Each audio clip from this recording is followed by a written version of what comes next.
So that big budget deal that got voted down in the Wisconsin legislature, turns out it's really popular. What can we make of that finding in the latest poll by Marquette University? And Tom Tiffany has the Republican field largely to himself as he runs for governor. We talk about his approach. This is Inside Wisconsin Politics. I'm Sean Johnson, here with my colleagues Zach Schultz, Anya Van Wagtenonk, and Rich Kramer in Eau Claire. Hey, everyone. Hello. Hey, Sean. So we have used the word rare to describe this budget surplus deal more than once in the last few weeks. I mean, it's rare to see a Democratic governor and Republican leaders come together to negotiate something like this in an election year. Rare to see this kind of bipartisan opposition, kind of backstabbing after the vote. Rich, I'd say it's rare to see this kind of a poll from Marquette University where you have such lopsided support in favor of any issue. What did Marquette find? So they found that among the 454 Wisconsin residents that they surveyed, 80% said that the legislature should have passed the surplus spending deal. And what's really striking, to your point, is that when you break that down by partisanship, the numbers don't vary that much. Among Republicans, it was 77% who said that it should have passed. Independents, 81%. Democrats, 80%. So that is that's a strong majority of people cutting across all the partisan demographics who wanted to see this thing get passed. And the poll also asked questions about are you going to remember this in the fall, et cetera, et cetera? And some people said they will. And it's just really fascinating. I talked to Charles Franklin, who's Marquette's pollster, and he said he wanted to do this poll, which is different than others, because it was really interesting to him to see the bipartisan birth of this legislation and the bipartisan death of it. So he wanted to see where the public stood. When you saw those numbers come out, Zach, Anya, what stood out to you? I mean, to me, I think the obvious top line number 4 of 5 is sort of eye-popping. I would not have imagined that level of support for any bill that comes out of the Wisconsin legislature. Well, I would think there are two things that jumped out at me. The first is we talked about it from the very beginning. This was the definition of a bipartisan bill that the public has repeatedly said they want their lawmakers to do. And two, this is why we do not legislate by referendum. The public will always support something that gives them money, no matter the fiscal complications down the road, and they hate nuance. Most people in the state just want things done in a sane fashion. They don't like to get into the details of what will it mean for the structural deficit in 2 years. That they're worried about their gas tank today. So it's not, if anything, it's not surprising there weren't more people that wanted this deal done, closer to 90%, because it looked like a win-win for everybody. But it is those little nitty details that the Democrats and some Republicans jumped on to say why this didn't get passed. Anya, how about you? I mean, to me, this finding sort of puts the way that people reacted to this bill in kind of a new light. You know, I remember asking you last week, why would some Democrats not want to come out against this when other Democrats are? Well, maybe we have a pretty good answer here. Well, yeah, I think, we've talked about it as a messaging tool as well. And there is, to Zach's point, there's like the nuanced messaging and the unnuanced messaging. One of those is is easier to resonate with voters. And so you can kind of say, do you want money in your pocket or not? Do you want money for your schools or not? And most people, I think, are going to say, yes, I would like money in my pocket. I would like money in my schools. Having the more complicated messaging, the opponents of the deal are the ones who are going to really have sort of their work cut out for them, because they have to kind of prove a negative and say, well, but if we had done this, there would have been this deficit. We would have had to live under, austerity measures going forward. That's a much more complicated thing than, do you want $300 in your bank account or not? Yeah, I will say that when I saw this poll, my immediate thought was, well, you didn't tell them about the other side of this, that if you do this thing, you're going to blow a $2.9 billion hole in the budget. Actually, the Marquette did ask about that, Rich. They said in so many words, that this could create budget issues down the road. And, do you really want to do this now? And the public said? They said we don't care. I mean, they might care, Yeah. but they said that We still think that it would be better to get this money to schools and to ourselves in the form of property tax relief and rebate checks, $300 for single adults and tax filers, and $600 for married couples. So they said it'd be better now than next year, even considering the potential for nearly a $3 billion budget deficit going into the next state budget. And I also wanted to mention that it has been really interesting seeing the opposition. Almost every major candidate in the race for governor was against it. Tom Tiffany on the Republican side, and on the Democratic side, the only Democrat who came out and said we should be supporting this is former Wisconsin Economic Development Corporation director, CEO Missy Hughes. And so after the vote failed, and especially after this poll came out, she said, see, this is why, I want to get things done. People want to get things done. So it's going to be interesting to see what, if any, ads, campaign attack ads come from this, because essentially, Tiffany would have to say they didn't pass the thing that I didn't support, or vice versa, So it'll be really interesting to see if it plays into the campaigns much.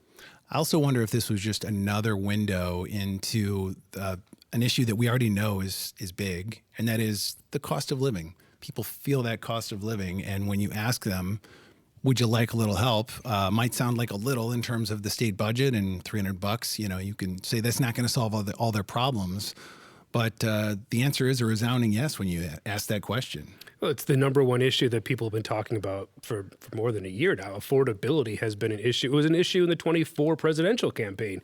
So in some ways, it's surprising that all these major candidates dropped the ball. And Sean, I'll turn around the point that Rich brought back to you, which is it seems like a lot of these major candidates, other than Missy Hughes, have flubbed their chance to have themselves a really nice issue to campaign on in the fall. If there's anyone that would take back their opposition, do you think there's one or two candidates that would be better off if they'd been supportive? Maybe. I think for Democrats, they have to focus on winning that primary. And so in the moments after this thing was made public, they had to decide what is the left position and how close do I want to get to that? And they made those calculations, I think in hindsight, seeing an 80% issue, maybe you would want to be on the side of the 80%, especially when Democrats and independents basically feel the same way about that stuff. I think it's an open question, though, about whether or not, we've talked about this before, but whether or not they'll pay the price for this in November. We should say, voters were asked about that, Rich, and whether or not they'll be thinking about this as they vote in November. How important is it to them? What'd they say there? So 73% of the respondents said that this, where candidates stood on this, them opposing this legislation will be either somewhat or very important to them come November. And I asked Charles Franklin about this, because in our world, in November might as well be 3 years away in terms of how fast things can change on the campaign trail. And he said, well, people might not remember individual votes on this specific bill, but to Zach's point, Franklin said that cost of living, affordability, property taxes, school funding have been and will likely continue to be top of mind for them. Yeah, I'm tempted to say, I don't believe you, voters. Something else is going to come along between now and November. But still, that is a pretty overwhelming finding from people right now saying, yeah, I'm going to remember this. How about the candidates for governor specifically, though? Because that was one where I thought the findings were a little squishier. This is more the Wisconsin I know, when people are presented with this idea of whether or not they thought it was wrong for Tom Tiffany to take a stand against this, or for other Democratic candidates to take a stand against this. It was closer to 50-50, right? You had, it seems like Democrats and Republicans may be willing to give their candidate the benefit of the doubt if you hear the right messaging between now and November, Anya. Yeah, one of the sort of upsetting truths for those of us who really care about facts and details in the public, media world is that voters don't really care about those things, right? They care about sort of feeling heard and feeling considered. And so one of the things that, candidates need to do right now is present that they take people's concerns seriously. They take the affordability concerns seriously. They take the school funding concerns seriously. And the kind of details of it are a lot less important to your everyday voter. And so how do you kind of message that in a way that makes people feel heard and understood enough to want to check that box at the ballot box, rather than kind of getting into some of this infighting around the actual mechanisms at the Capitol by which it could have or could have not occurred? I think you've brought up a really important element, and that feeds into the cynicism of some people out there. And the question for every midterm is turnout. Presidential elections will always have high turnout just because there's so much attention. Midterms, the candidate success rises and falls with who shows up and which party can get their people out. So if there are voters, independents or moderates on either side who feel like they're not being heard by their politicians, because both sides, but all the candidates in front of them said, no, I'd rather do it my way later on. You don't need anything right now. You can just wait. That may feed into them saying, well, forget it. I'm just going to tune out. None of you deserve my vote. And that could impact turnout. Who were those voters more likely to be persuadable by? Which side could they have gone to if they vote at all? That is a big factor when you see the potential of this midterm with wave elections and people feeling upset and angry. Some of them just tune out, and there are votes that are not even counted at all because they never show up. So let's talk about one of the candidates for governor in a little more detail here. Tom Tiffany had a forum in Madison on the day that this poll came out. So it was a few hours after the poll had been out there. Essentially, he'd seen the answers to the test by then, and he knew where the public stood on this issue. Tom Tiffany was asked, Anya, at this forum, do you stand by your comments earlier that you oppose this deal? What did he have to say? He stands by those. But again, needing to thread that needle of, but yes, I want to fund schools. Yes, I think that people need, more money in their pockets. I just don't think that this was the right deal for that. And so again, he got kind of squishy on details. So he talked about, he believes basically every penny of the surplus needs to go back into people's pockets. This would have obviously split the surplus between school funding and some of those rebates, and then things like no tax on tips. He then didn't really have a proposal for how he would return that money to the taxpayers, and he didn't really have details on how he would then boost school funding, because of course that is the other kind of half of the deal. But he said he really cares about that, and stay tuned for his first budget as governor. So it was a way of, I think, trying to thread that needle of, I didn't support it because it didn't do enough for you, the voter. Vote for me, and I'll make it happen. I will find a way to balance the budget and find a way to put money in your pockets. What did he describe the projected surplus as at this forum? I believe he said it was Madison math to try to if there was going to be a deficit because of how you spend money, that is Madison math, and he's going to do sort of family checkbook math, which is how you balance a budget. So again, a lot of sort of talking points, not a lot of specifics. Yeah, I would say in terms of the Madison math versus the family math, it is basically like assuming your family is not going to get a raise in the next couple of years. And this is what would happen if you didn't. You would run out of money. At this forum hosted by WisPolitics in Madison, Tom Tiffany was also given an open invitation to show where he disagrees with President Donald Trump.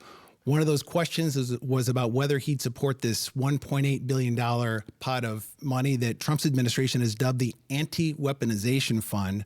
That's the one the Democrats worry could be used to compensate people like the January 6th defendants. Here's what Tom Tiffany had to say.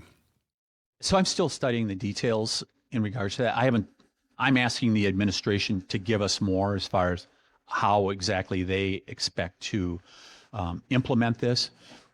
I'd say one of the, just one thought that I have in regards to it is that, maybe some people are due compensation. So, Zach, this is a 50-50 state, and Tom Tiffany has the luxury of not running in a big competitive Republican primary right now. One could argue that this would be a chance for him to say, this is where I differ from the president. Why didn't we hear that from him?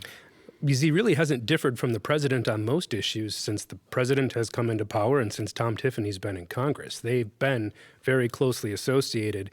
And that's not just Tom Tiffany's personal belief. That's him representing his congressional district. The 7th is the most MAGA red of all of the Republican districts throughout the state.